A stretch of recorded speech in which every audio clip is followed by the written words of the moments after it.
On the news tonight, President Muhammadu Buhari meets Kaduna train passengers freed after 6 months in captivity.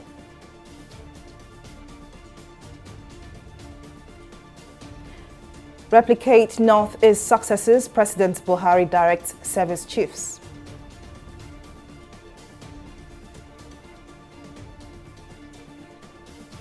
And Minister of Information says the People's Democratic Party will loot Treasury dry if given access to power.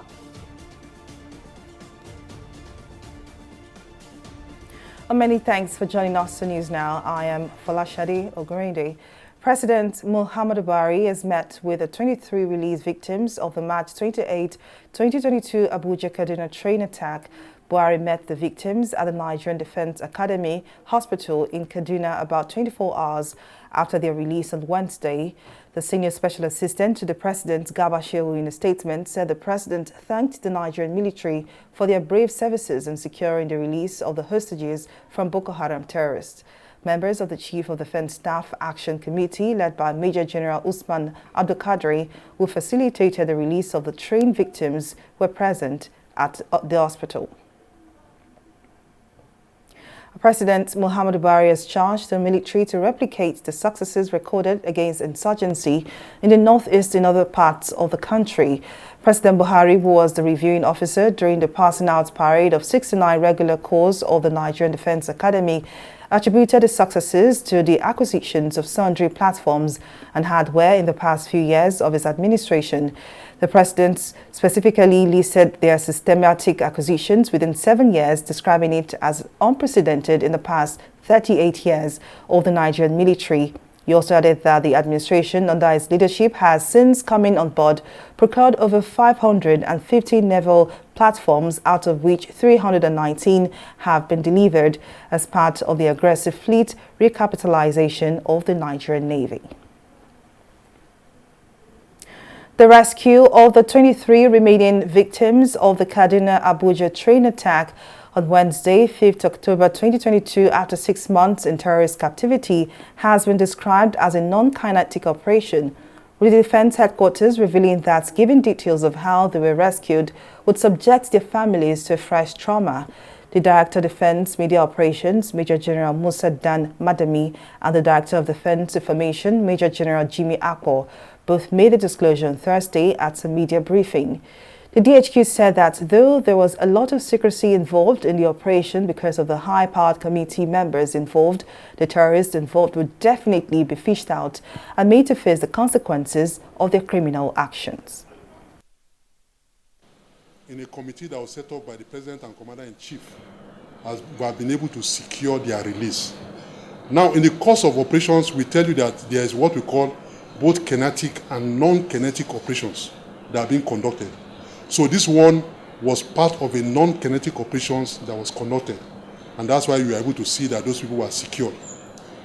Now, giving you details, we already know and appreciate the trauma that those adoptees and their family members must have gone into. Looking for details now might equally subject them to trauma. By the time they start knowing what is the details that went about for this exercise. So for now, I think at the appropriate times, whatever details, you will be told at the appropriate time. So just have patience and wait for the details, and it will be given to you as of when due.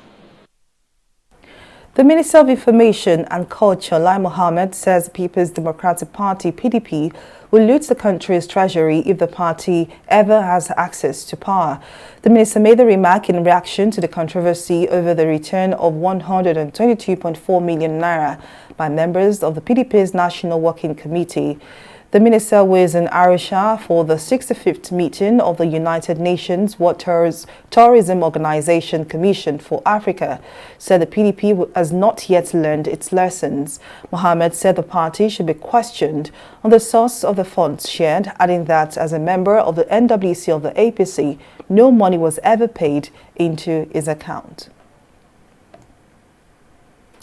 The Senate has approved the 2023 to 2025 Medium-Term Expenditure Framework (MTEF) and Fiscal Strategy Paper (FSP) ahead of the presentation of the 2023 budget proposals by the President on Friday. The Senate gave the approval following the consideration of the reports of its Joint Committee on Finance and National Planning on the 2023 to 2025 MTEF and FSP, which President Muhammadu Buhari recently proposed to the National Assembly. The report was presented by the chairman of the committee, Senator Adiola Olamilekon. After the debate on the report, the Senate approved for 2023 the oil price benchmark of $73 per barrel of crude oil and sustained the exchange rate of 437 naira to $1. We are covered between January and beyond for the year. We are not saying that we are stopping subsidy and that from January to no, we are not. Because what was contained in my earlier recommendation was contained in scenario 2. In scenario 1, what was provided for subsidy is 6.72 trillion. While in scenario 2, what was contained in the subsidy which was brought was 3.38 trillion. We need 3.6 billion to fund the subsidy. However, the committee went further to recommend 1.7 with a difference of 1.9 trillion on the component of oil subsidy.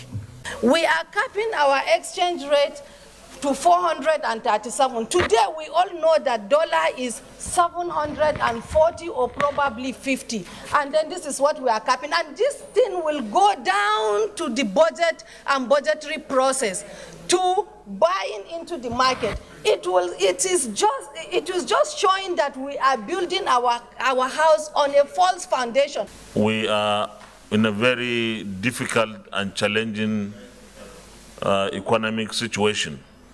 And I believe that we need to look at them, and where we find them to be likely to be celebrous, to have positive impact on our economy and the lives of our people, we should not shy away from adopting them. The Nigerian Maritime Administration and Safety Agency (NIMASA) says Nigeria has not recorded an incident of piracy in the Gulf of Guinea in the third quarter of 2022. Director General of NIMASA, Bashar Jamo, said this during the 53rd edition of the State House weekly media briefing at the Presidential Villa in Abuja. The NIMASA boss revealed that piracy in the Gulf of Guinea has drastically reduced since the coming into effect of the Deep Blue project, saying that delisting Nigeria from the piracy red list of the International Maritime Bureau has also paved the way for more economic transactions across the Gulf of Guinea. So many underground, non-kinetic approach to the issue, but look at the drop from 81 to 34. Since 1994, we have never recorded this milestone. Ladies and gentlemen, from the first quarter to date, we have never recorded one single accident or incident in our own territorial waters in terms of piracy attack. This led to the cancellation of the stigma placed on Nigeria as the most dangerous water and removed from the piracy list in March 2022. From March 2022, Nigeria is being removed from the piracy list for the first time in history. As at the time of commissioning this project, we have priority to address the issue of piracy within and beyond our territorial waters. And we focus attention on that. Now that we succeeded to a large extent, we will now have to face the issue of oil theft. And I made mention, we have been talking with NNPC and the staff that's supposed to be deployed to address the issue of this oil theft using our own special mission aircraft. They are currently on training in Italy. President of the Manufacturers Association of Nigeria, Mansur Ahmed, has expressed displeasure concerning the decision of the federal government to increase tax price. Ahmed said this in Lagos on Thursday while speaking with newsmen on the activities to herald the 50th Annual General Meeting Conference of the organization. While lamenting that an increase in current tax price will cause difficulties, Ahmed said the government should allow the companies to grow and expand before an increase is made. It is indeed a matter of great concern to our members that even as our economy continues to experience very slow growth, our policymakers at all levels continue to compound the situation by introducing new challenges, especially new taxes that further worsen the difficult and high-cost operating environment, which has continued to be debilitating to our members and to our industry, increasingly making us less competitive against peer countries. In some climes, when the economy slows down, government actually addresses by reducing taxes to encourage businesses to expand, create more jobs, and increase economic activities, thus indeed creating more revenue even for government. What we are seeing today in Nigeria is not only government responding to the declining economy by increasing tax rate, but also introducing new taxes and turning virtually every public agency into a tax collector. Well, we'll take a breather here, but still to come, oil overs near 3-week highs after OPEC Plus agrees to slash crude output. Details of this story and more right after this break.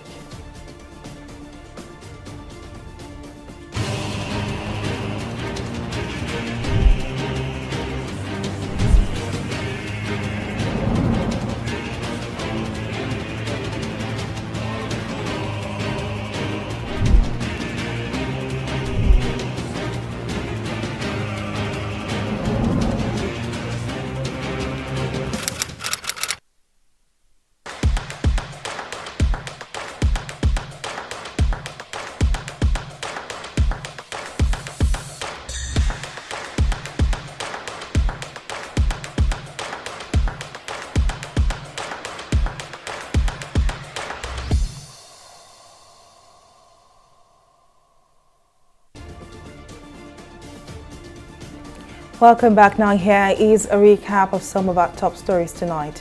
President Muhammadu Buhari has met with the 23 released victims of the March 28, 2022 Abuja Kaduna train attack. The senior special assistant to the president, Garba Shehu, in a statement, said the president thanked the Nigerian military for their brave services in securing the release of the hostages from Boko Haram terrorists.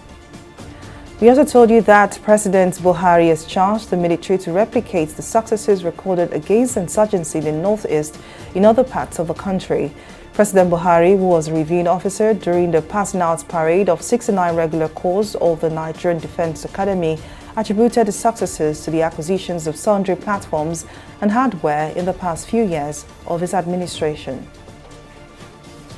But in case you missed any of our bulletins or for more updates, do log on to our website on www.tv360nigeria.com. You can also follow us on our social media platforms on Twitter, Instagram, YouTube, and Google Plus at TV360 Nigeria. On Facebook, we are TV360 Online.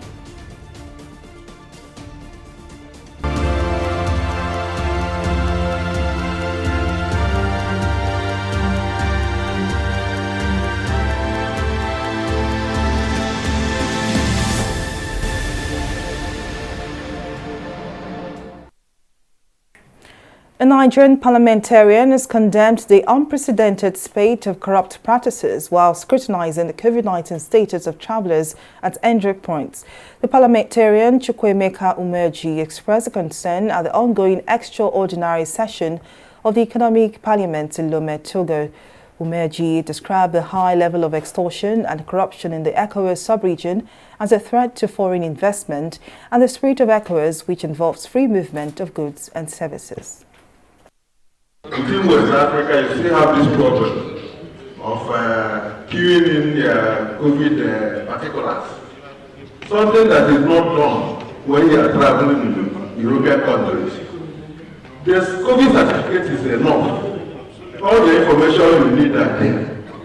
You only need to scan it. But in West Africa, they still fall back on this same issue of corruption. They insist that you have to key in this COVID details.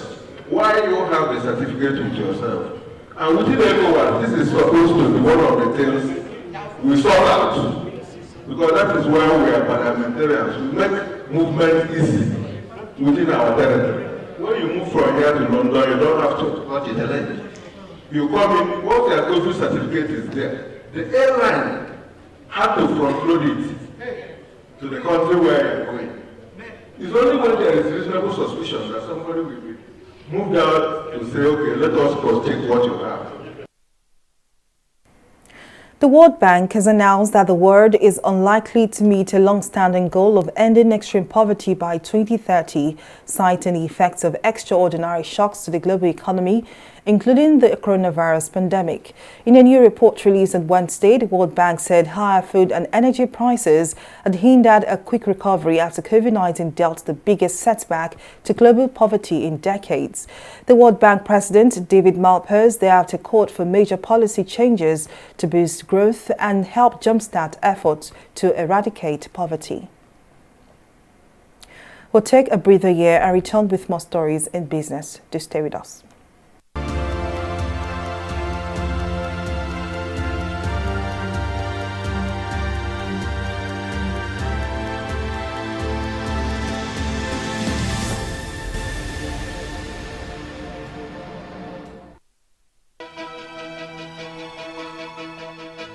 Opinions are free, facts are sacred, but truth is universal. How, in practical terms, can we, for instance, de-escalate the tension? President must see himself as the President of the Federal Republic. We know where the enemy is. 3 places, the Lake Chad Basin, the border area between Nigeria and Cameroon, and then the Sambisa Forest. On TV360, we give you a complete dose of everything. Opinion, facts and undiluted truth. I hardly believe what politicians have said in this part of the world. A new Nigeria is possible, a future is possible. We delve into the issues, dissect it so that you can understand it, use it to take action. I don't think there's any need for any governor to look for grant for ranching. TV360, dissecting the issues.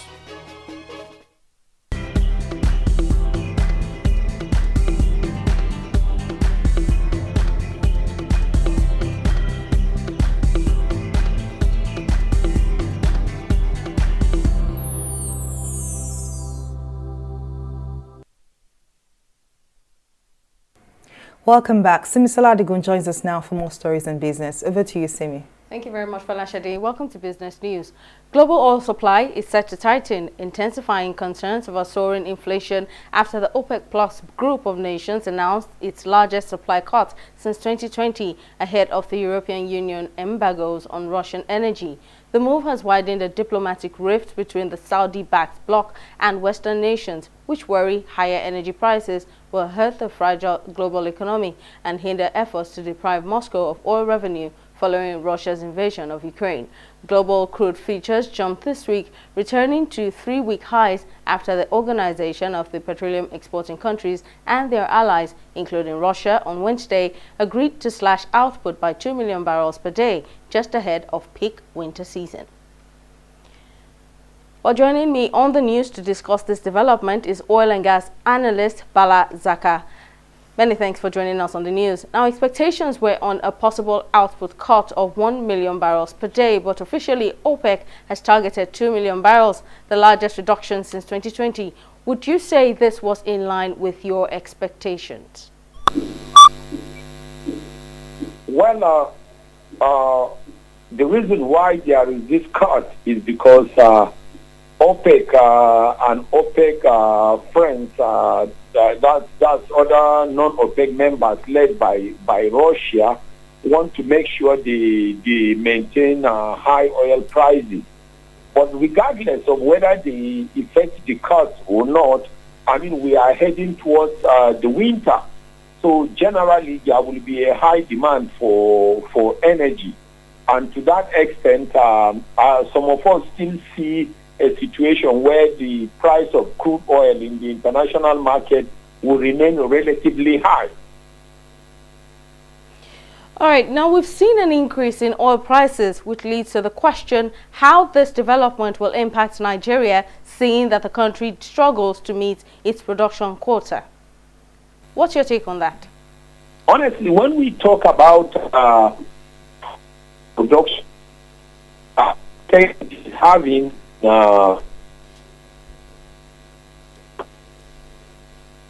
technically missed or in the equation, because whether you talk about higher output or reduction in output, Nigeria is already below the curve. Nigeria is not able to work with her current opaque production volumes. Even within the country, Nigeria is not able to meet up with her production volumes to enable her meet up with her budget deficit. So whenever we talk, we are talking in global terms. We are trying to x-ray the global oil and gas industry and crude oil in particular. But if you cascade things down to Nigeria, already Nigeria is not doing well. I mean, Nigeria is not able to meet up with her internal production. Nigeria is also not able to meet up with her opaque production quota. So regardless of whether there will be positives, negatives, I think it's fair to say that Nigeria is missing in the end. Well, Balazaka, oil and gas analyst, many thanks for speaking with us. I'll go on a short break here and be back with Stock Market Report.